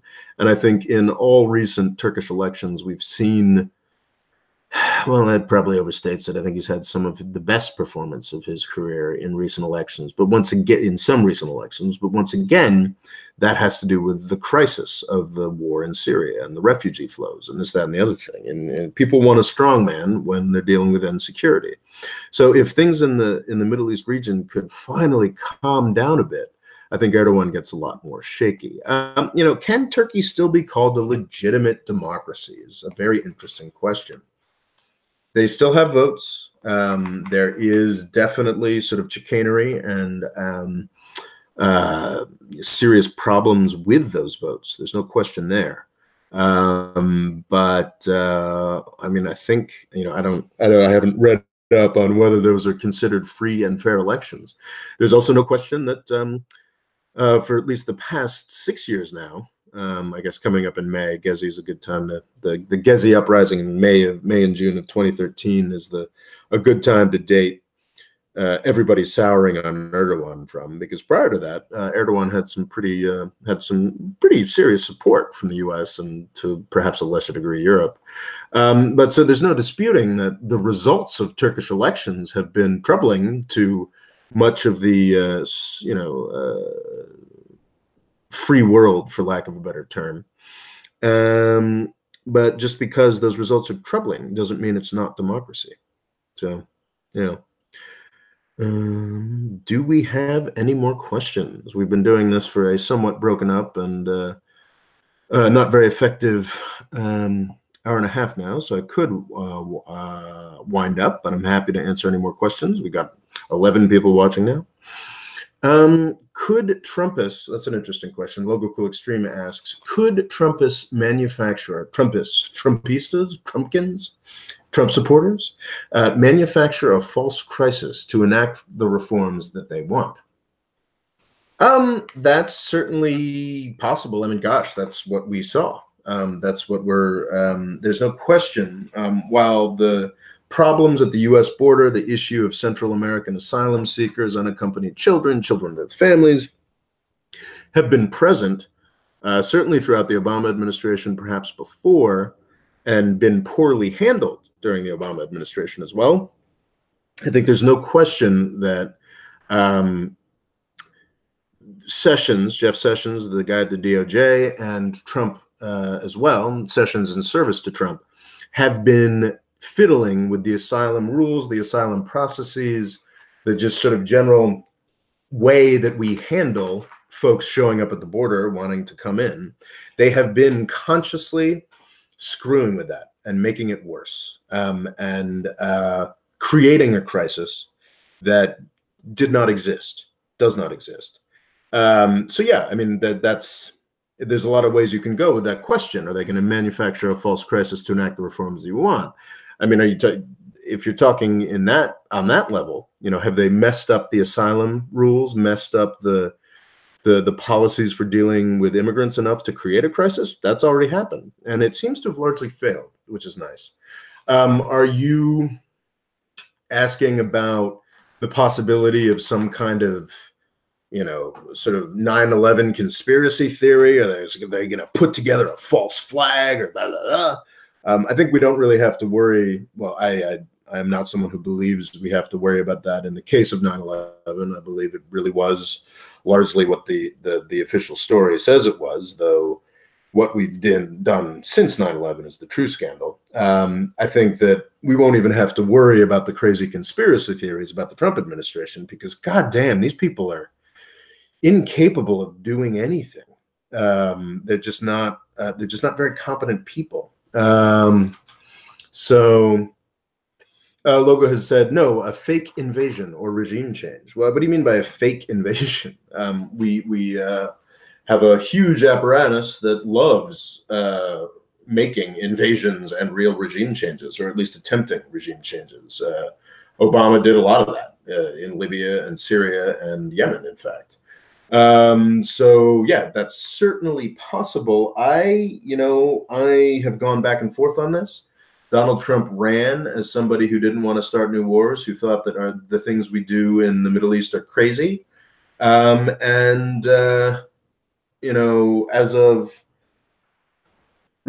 of October of last year, I'd have said that was complete bullshit, and that was, he'd gone back on that completely. But the fact that he seems to legitimately want to get out of Syria and seems to legitimately want to get out of Afghanistan leads me to believe that it won't necessarily be if something like that happens, trumped up invasion or regime change. It won't be because Trump wants it. It'll be because Trump is a complete incompetent and can't manage, and elements within the U.S. government will do that anyway. That I think is a real possibility. Local Cool Extreme asks, could an Iran deal be made with North Korea and Pakistan?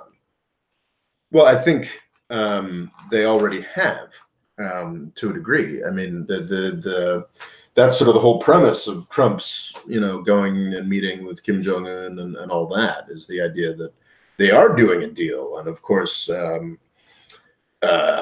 there's no basis in fact for that. I mean, the Iran deal, some folks don't remember this, was a tremendously complex and multifarious undertaking with extreme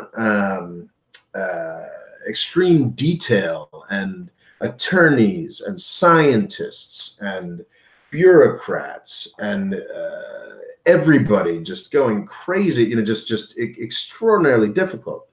What Trump has done is sort of gone and had a meeting with Kim Jong-un and said, oh, they're going to denuclearize. And Kim Jong-un was like, sure, we'll denuclearize, depending on what we mean in our timetable and this, that, and the other thing. So there's no there. I do think there might even be a possibility of an Iran deal with Iran. I think Trump, because it's already there, he'll just take the Iran deal is known as the Joint Comprehensive Plan of Action, the JCPOA. I could totally see Trump going to Iran and sort of doing some high fives and just restarting the Iran deal and calling it the Trump-Iran deal and claiming it's much better. But yeah, I don't see a real possibility of a concrete deal with North Korea and Pakistan, because the Trump administration simply doesn't have the capacity, which is a shame. Do we have any more questions? I think we're at about an hour and 40 minutes, which is, I think, a good time to end a somewhat haphazard and poorly set up live chat. I apologize for that again. And I am tremendously grateful for all of you who showed up. Once again, our guest was Shabtai Gold, a journalist with a very Googleable name. You can find his coverage. And also, you can follow him on Twitter at Velvet Art. My name is Robert Morris.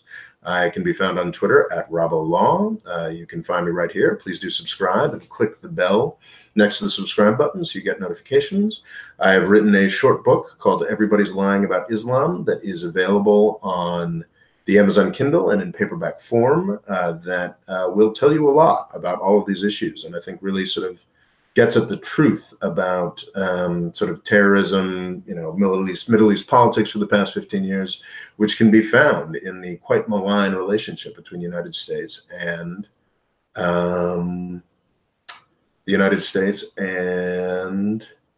what was I going to say? The United States and Saudi Arabia. So you should give that a look.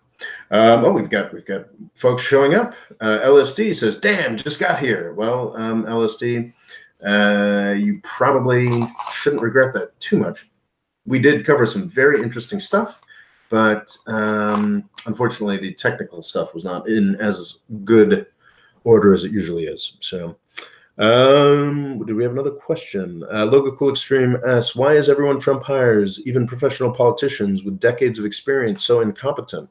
That's a very interesting question, and I think it has to do with initially Trump did manage to sort of get a bunch of competent Republican types. He started out with some financial bigwigs. Gosh, I think that it's the last man standing, sort of Mnuchin, the Treasury Secretary, just seems to have sort of, zoomed along under the radar and is still somehow there. It's quite an accomplishment to remain in the Trump administration for 2 years. So I think initially, while he was able to made some interesting choices, he was able to find some folks who were largely competent to do things.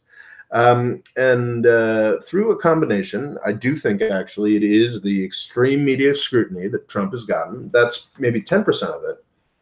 But 90% of it is the fact that Donald Trump is just bad at things, is incapable of hiring people, has never done anything outside of his one weird, very corrupt and bullshit-laden real estate industry and reality television. These are not skills that make you capable of being a good administrator. And he doesn't know how to deal with people who aren't terrified of him. He doesn't know how to deal with people who are experts in things. And I think that's now become very clear. And it's the folks who are willing to work for Trump are just a bunch of sort of weirdos who want to take a gamble on getting power to do things. It's a bunch of really folks who wouldn't be hired in any sensible administration because there'd be more competent people, better qualified, better capable, better able to just freaking do things, who aren't there anymore. So we get the sort of rotating list of crackpots, and it is just going to get worse. Local Cool Extreme asks, what does the Republican establishment hate most about Trump and the Trumpists? His racism, his incompetence, or his manners? I think certainly not his racism. I think the problem with Trump I'd sort of talked about this in my video on the Mueller investigation, was that Trump is not a Republican politician. He's a Republican voter. In a lot of ways, he's, I can't believe I'm saying this, but he's more honest about supporting the things that the Republicans said they supported to get votes. Trump is, he's a Fox News viewer. He's scared of brown people and wants to try and bring back a disappeared way of life. Republicans have always won votes on that those kinds of political causes or political claims. I can't really even dignify them with the name of cause, but he actually believes this shit, and he's actually sort of enacting stuff. So I think probably what the Republican establishment hates the most about Trump is the fact that he's actually trying to govern according to the nastier bits of their ideology, that actually won them votes. So what the Republicans hate the most about Trump is that he's taken all of their voters away from them and he's turned what used to be a party that runs for things on pretty gross ideas and then just gives things to rich people. He still gives things to rich people, but he's sort of discredited the Republican Party. I've said for it's quite clear to me at this point that the person who's going to pick up the pieces after Donald Trump has to be Nikki Haley, because there's no way a Republican president can get elected at this point if they're not a woman of color, because the brand is so comprehensively tarnished, and not just that, comprehensively tarnished, but wrapped up with Trump. Your sort of Scott Walkers or Mitt Romneys, or sort of generic Republican folks who do a better job of hiding the ball of sort of white supremacy, aren't going to motivate the MAGA hats. They're not going to motivate the Make America Great people.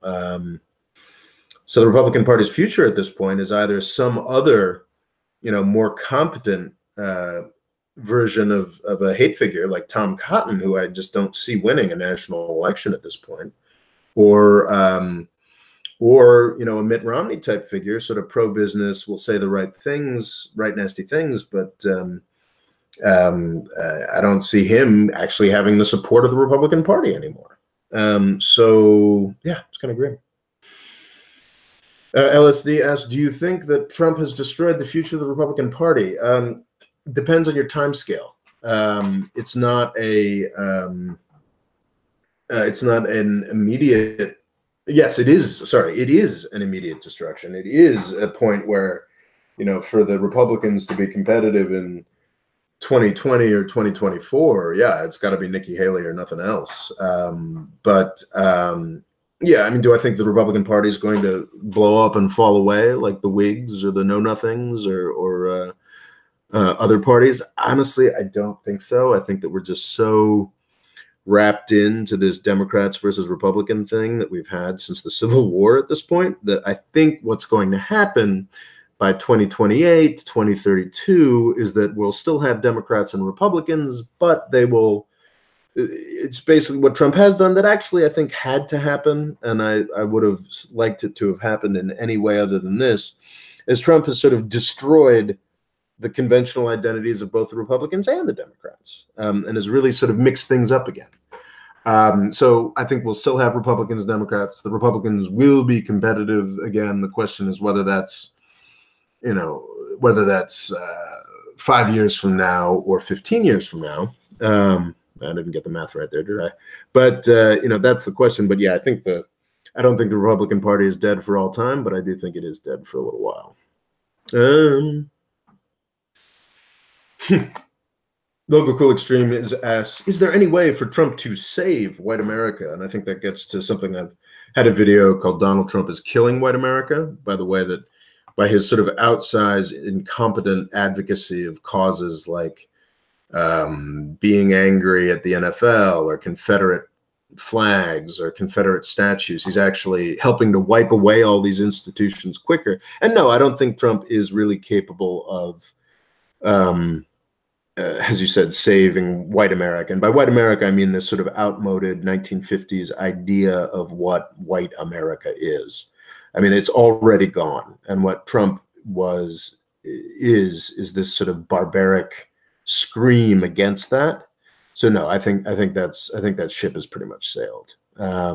Regardless, what I was really concerned about with sort of Trump at the beginning, having won this election in a surprising fashion, with figures like Jeff Sessions and Steve Bannon, who really seem to have a plan and you can see that plan. I mean, there's still horrible things happening with mistreatment of immigrants, the attempt to denaturalize people, which basically means to take citizenship away from almost entirely people of color.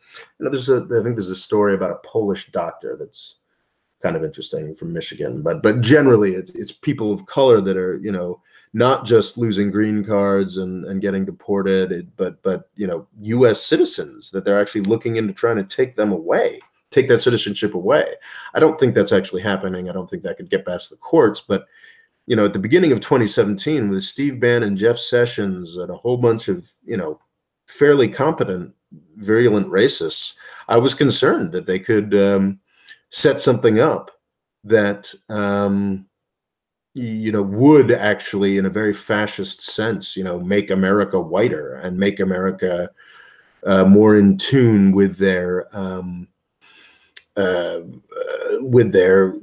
quite nasty ideology. Now, what they had to do that, what that would really have been, would have been to make America more European in this sort of like blood and soil sense that, the United States, it's not that the U.S. identity was somehow rooted in Christianity or old, Anglo-Saxon stock, or, just white people more generally, which is a ridiculous idea. That's not what the United States has ever been. But in order to do that, in order to carry out that program that I thought was a real possibility in 2017, they would have had to have done the European thing, which was tie it to broader social provision. That's why I thought that Trump might try for universal health care by sort of, and I think that's a lot of the reasons why we have so many race issues in Europe, is because the government provides so much more of a social safety net. And it becomes, well, wait a second, why are you giving this social safety net to these, these immigrants?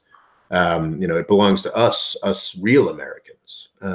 So yeah, I don't know. I mean, I don't think that's something that would have been a very difficult thing to do in the United States. But to do that in the United States, there would have needed to have been some kind of larger Trump care thing. There would have had to have been more carrots to go with, beating up on people of color. And yeah, so thankfully, Trump was incapable of that. And, Jeff Sessions got canned, I guess, just a couple months ago at this point. That feels like years ago. And that's a fantastic thing. So Hanan asks, what are the chances that Trump will be impeached? That's a really interesting question. I am not optimistic about the Mueller report. I don't think that will give the Democrats what they need to go for impeachment. I am very optimistic about the ongoing investigations in the Southern District of New York, and also in, I think, the New York Attorney General sort of going after Trump's nasty dealings from before. I am optimistic about what the House committees, now that the Democrats have retaken the lower house of Congress, the House of Representatives, they're going to start doing real investigations of Donald Trump, and that's really exciting. That sounds very cool. So yeah, I think that's a real possibility for coming up with stuff that is a straightforward case for Trump impeachment. Like personally, I go back and forth. I just, it's I don't want to sound like Rachel Maddow here or some kind of, sort of basic, but it is a very good, valid point. Donald Trump is not a stable person, and having him controlling the nuclear codes is just not good. I mean, I don't want to sound like that sounds like such a standard Rachel Maddow MSNBC point, but no, that I think that's very true. So I do think that maybe getting him out by any means necessary as soon as possible is a good thing, but it's a real difficulty of getting that past the Republican Senate, and I think there's also a real distinct chance that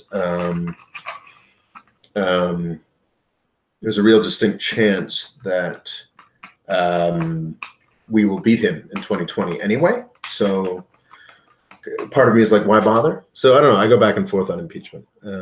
But MCA says, you're equating a political ideology with a skin tone. Granted, the majority of the Republican Party is mostly white, but it's not the way you should look at it, says MCA. I agree, actually. I agree completely with MCA's comment there. You're equating a political ideology with a skin tone. Granted, the majority of the Republican Party is mostly white, but it's not the way you should look at it. That is not the way we should look at it. That is the way that Donald Trump looks at it. That's sort of the thing, is that while former Republicans would certainly, talk about illegal immigrants or, crime in the cities or this, that, and the other thing, broadly, they would also mouth the platitudes. They'd go to the MLK monument. It's interesting. We had Martin Luther King Day yesterday in the United States. And I think Pence and Trump literally went to the Martin Luther King monument and laid a wreath there. Most Republican presidents, and they were there for, I think, 2 minutes total. And, most Republican presidents would have done some kind of nice platitude-filled commentary on Martin Luther King and unity and, this, that, and the other thing, even though King didn't really support any of their policies, but they would try to do things. Trump doesn't. Trump quite straightforwardly, from his inauguration speech to his speech at the convention to his policies from Charlottesville to his approach to the border and the completely fake border crisis, has made it clear that he believes his party should be about race. So, yeah, I agree that it shouldn't be about race, but that's what Trump is doing. That's what Bannon wanted to do. That's certainly what Jeff Sessions wanted to do. And also MCA says, I believe it's fundamentally economic, but I think that's just a myth, this idea that the Republicans are better financial stewards or more fiscally conservative. They're not. They're anarchists. They've destroyed U.S. public finances. So yeah, I used to believe all those things too. I used to think that Democrats who were trying to call Republicans racist were being unfair, and I thought that that was just a terrible approach to these issues, and I thought that that's ridiculous. It's really about personal responsibility, and it's about economics. And Trump kicked the scales from my eyes. And I think he kicked the scales of the eyes from a lot of Republicans and Republican thinkers and sort of conservative ideological people who were just like, Jesus Christ, the Democrats were absolutely right. The Republicans are the white supremacist party. That's pretty much what it is. MCA says, I meant that the fear of the Republican Party is based on economic uncertainty. And that's, to a degree, true.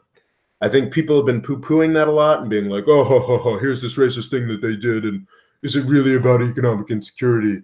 Shabtai and I opened this talk today talking about how the life expectancy of working class whites is falling in the United States. That's horrific. We should be talking about that all the time. What are we going to do about the opiate crisis? What are we going to do to try and desperately bring some life back to these areas, not just rural or suburban areas as well, where people are actually, where life expectancy is falling, where people are dying in droves. We should be talking about that, but that's not what we're talking about. Because at the end of the day, while Trump has offended everyone in the Republican establishment and quite possibly killed their party for a decade, he doesn't have the competence to actually pursue any of the sort of social programs that would begin to even think of ameliorating that. He just goes with the same Republican Party ideologues. So yeah, I do agree that economic uncertainty is absolutely, I don't agree with those who poo-poo that idea. That's absolutely a component of this. It's absolutely a real problem. But Trump in government for the past 2 years has done bupkis on that. The appeal of Donald Trump and the appeal of Bernie Sanders both came out of that. That holy cow, things are bad for working people in this country. In government, Donald Trump has not done a single fucking thing for working people in this country. And it's good. For me, it's good, because if he had done, then he'd have had a lot more ammunition and political will behind his, generally racist program. Okay. Local Cool Extreme asks, I still don't understand why Republicans are afraid of brown people like me. What did we ever do to them? That's a great question. I've talked about race and racism on this. I've said on this channel, there's a video that I did after Charlottesville that was like, I am a racist. It's a very, I think we are all racists. I have a natural inclination to stick to our own, whether it's, our own alumni networks from our colleges or our own neighborhoods, our own race. That's just, it's a thing that allows people to create divisions, and human beings love creating divisions. And I think it's what makes us civilized is working against that. And the Republicans aren't interested. And for decades, it's been leveraging that electorally to win votes. Famously, the Democratic Party used to be those guys up until the 1960s. It was the Democrats. A lot of stuff that people don't talk about with FDR and his New Deal and his sort of big social justice programs is that a pillar of FDR's appeal was the conservative Southern segregationists. That's true. However, in the 60s, that switched. You may or may not have heard of Richard Nixon's Southern strategy. And after a Democratic president put the Civil Rights Act through and sort of did away with, this is a dramatic oversimplification, but Lyndon Johnson, by putting through the Civil Rights Act, sort of continued or, depending on who you ask, either started or completed or at least made a big move towards dealing with legal discrimination in this country. The Democrats lost those Southern racists, and the Republicans consciously went and picked them up. And it's funny because Nixon had a lot of big government social justice instincts. He was interested in doing whatever he could to get votes. So he picked up the racists and also, dramatically expanded the social safety net for everybody, including African Americans. But it's been a steady shift. Reagan and the crime bonanza, not that Democrats were immune from leveraging crime for votes. But, as the decades wore on, the Republicans became more and more identified with, sort of at least for getting votes. But eventually that creeped into their policies for sort of the supposed white majority in what they did. And Trump pushed that over the edge. Trump went quite crazy. Fife Bealby asks, does Trump only represent the super rich? I think in his governing thus far, yeah, pretty much. In the policies as pursued, yes. In his rhetoric, no. It's interesting because I think most of the donor class, most of the sort of top 10% that traditionally supports Republican anti-tax policies or tax cuts and deregulation, business-friendly policies, that sort of thing. Most of those folks think Donald Trump is disgusting, but they become like what is called sort of anti-Trump. They more worried about Hillary Clinton or leftists on college campuses or whatever they need to do to get them through the day and continue to support Trump so they can get more money. But as far as representation, what he's actually done in government, yes, obviously Trump has only done things to support the super rich. But in his rhetoric, not so much.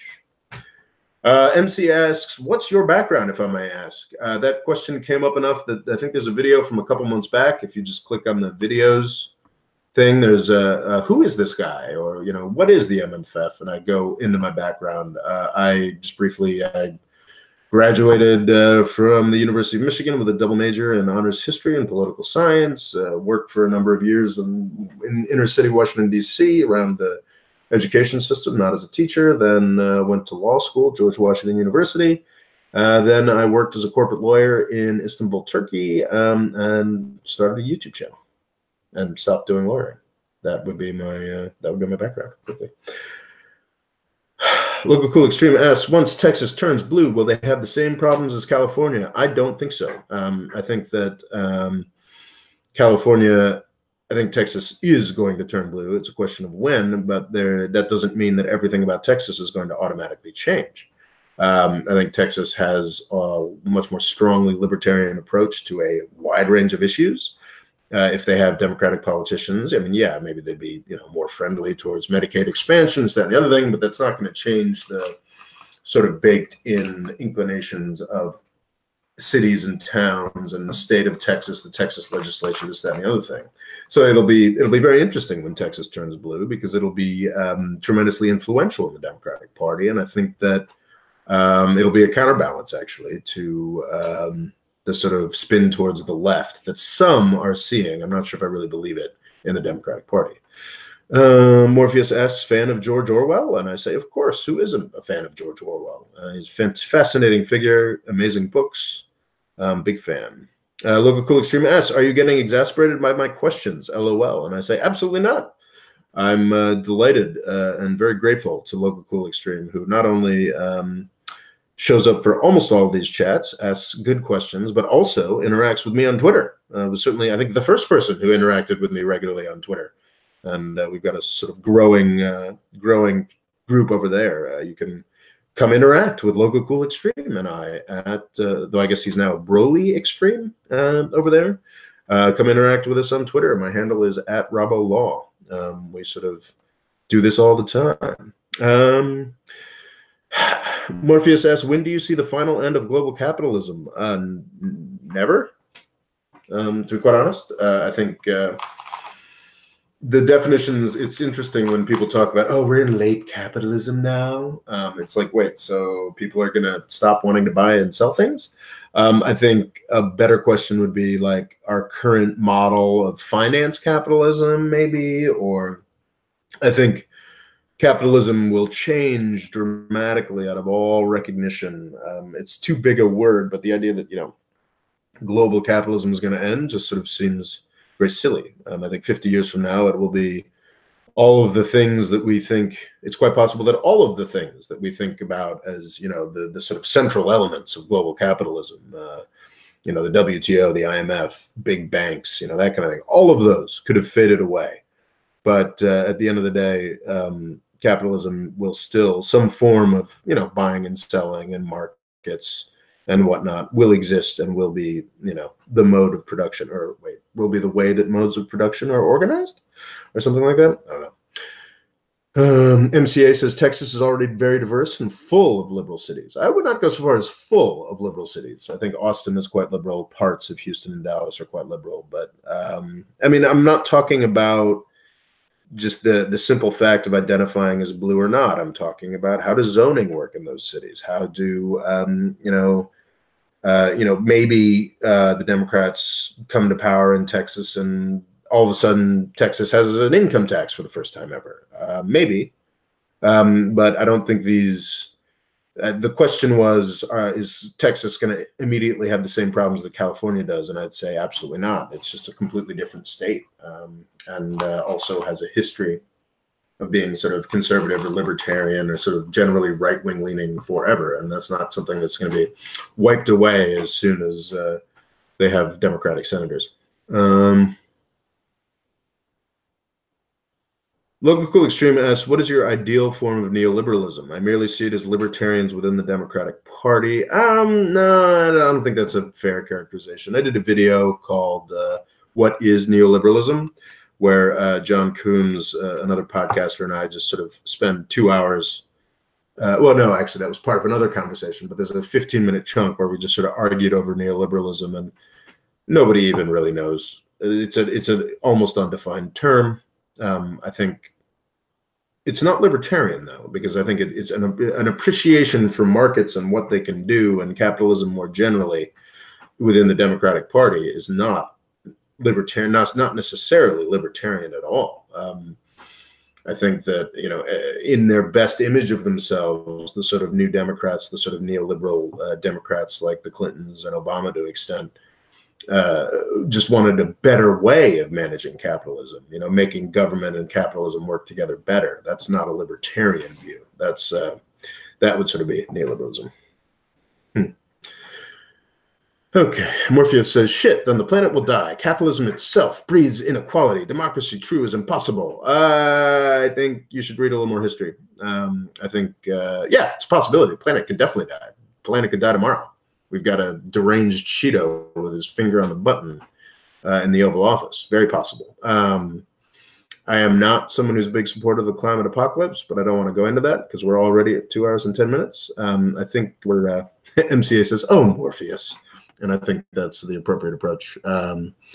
Yes, there are many, many things. There are many, many problems. But honestly, actually, at RoboLaw, I did a little mini thread yesterday. It's like Rwanda has 7% growth a year. Indonesia has 5% growth a year. Bangladesh has 10% growth a year. I mean, its capitalism is bad in some senses, has negative effects, but it's also done some pretty extraordinary stuff over the past 100 years, and especially over the past couple decades.